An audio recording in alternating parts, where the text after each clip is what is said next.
Anora 2024 is a film directed by Sean Baker. The story follows Anora Annie Baker, played by Mickey Madison, a young 23-year-old stripper based in New York.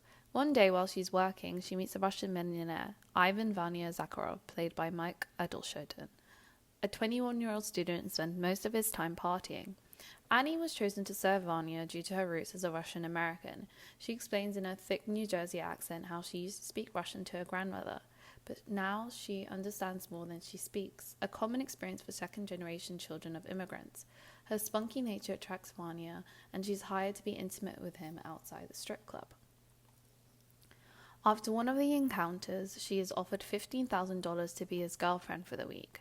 The girlfriend experience had Annie and Ivan partying in Las Vegas. He finds out that his parents request that he returns to Russia. Consequently, to gain American citizenship, he marries Anora in a whirlwind. She asks for a big ring and she quits her job gleefully, showing off to her co-workers that she is free. However, it seems that after the courtship, the joy of being chosen dwindles. That's when the movie begins. When news reaches Vanya's mother, played by Daria Ekskimozova, she employs people to get the marriage annulled.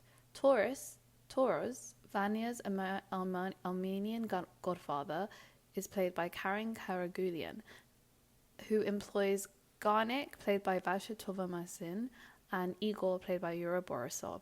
She finds out the true opinions of his family, who describe her as a prostitute who is being used for a green card.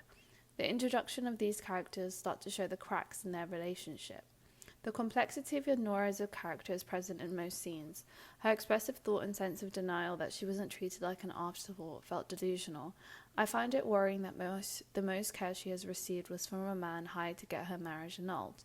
Igor, one of the henchmen in the movie, turns into a secret advocate for her.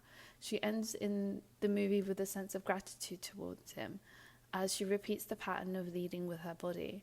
You can see how Annie ended up forgetting aspects of herself for a boy who couldn't even advocate for her in the face of his parents.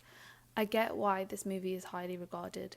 However, I'd be much more interested in what Annie truly thought in the movie.